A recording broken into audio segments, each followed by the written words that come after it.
Hi everyone. So welcome to supplementary video 4. So this video is about the equation of f of r, which was basically for the flow past a sphere. We went from stream function psi, we substituted psi as f of r sine square theta, and then we converted E4 of psi equal to 0 to this equation, which has been given here, which is the square of the operator. So supplementary video 13 actually derives this equation. So if you are confused of where this equation came from, I invite you to check out that video.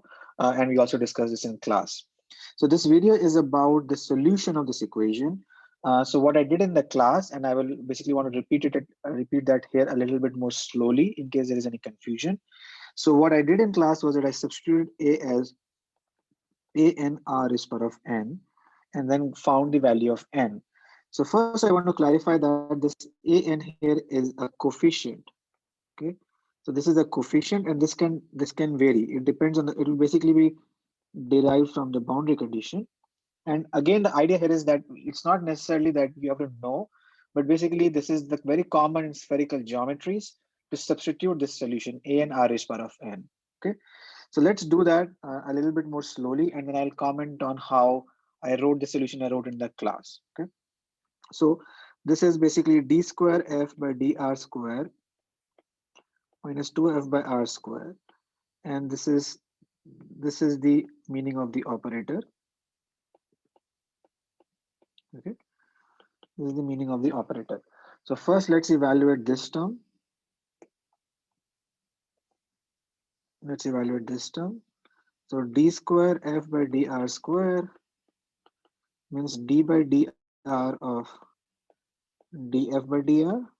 Okay, and df by dr is r is power of n, so we'll take the derivative, and this essentially an can come out. It will become d by dr of n times r is power of n minus 1. Okay, or this becomes an into n minus 1 to r is power of n minus 2.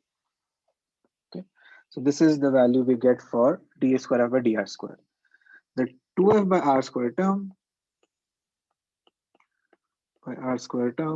sorry, not d square f, 2f by r square term becomes 2 into an r is power of n by r square, or this becomes 2 into an into r is power of n minus 2. Okay, so we subtract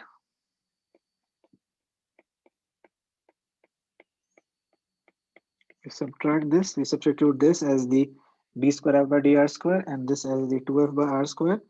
This becomes an into r is power of n minus 2 into n minus 1 minus 2. Okay, this is an r is power of n minus 2 into n minus 2 into n plus 1. You can factorize this. This is what it become. This becomes n square minus n minus 2, and this is I've just factored this out. This is quadratic equation. I factored this out. Okay, so this is the first step.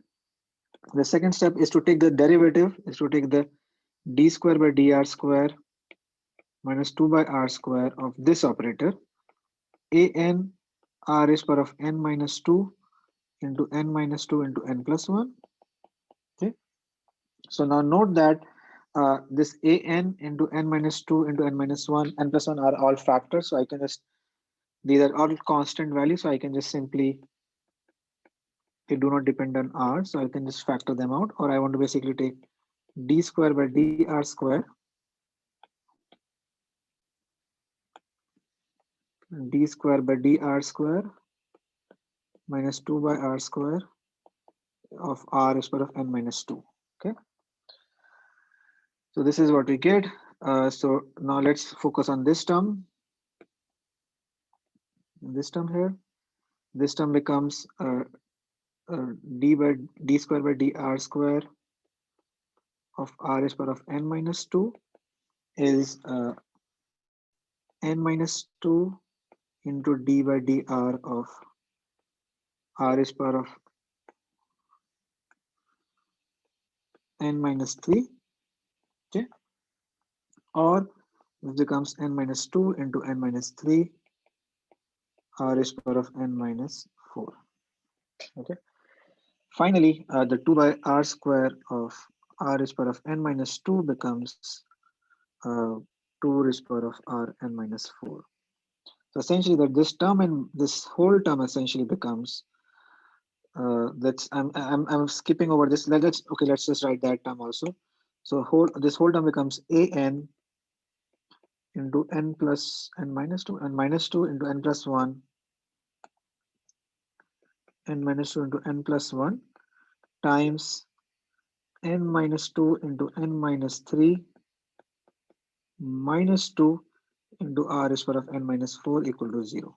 Okay, so this is what we get. Finally, this becomes n minus 2 into n plus 1. Let me see what how we can factorize this. This will become n square uh, n square minus 5n plus 4. Yeah, n square minus 5n plus 4 r is power of n minus 4 equal to 0 times an.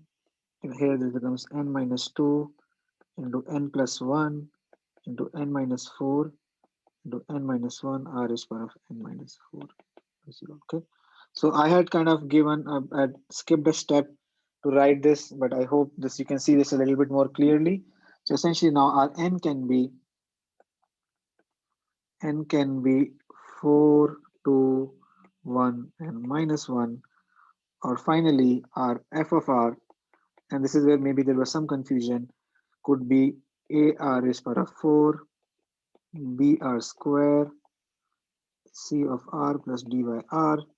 And this basically this a and b and c and d are essentially, they are simply ans, they are simply an, and these are also coefficients. These are also coefficients, and what I'm doing is I'm writing them as a linear superposition of all four different values of r, because this function is a linear equation, and I didn't mention this in class. This is actually a linear equation. What do we mean by linear equation is that f is not being multiplied by itself. There are some operators operating on f. So if f has two solutions, I can then simply add them. If one of them gives 0 and the other of it gives 0, the sum of will also give to be 0.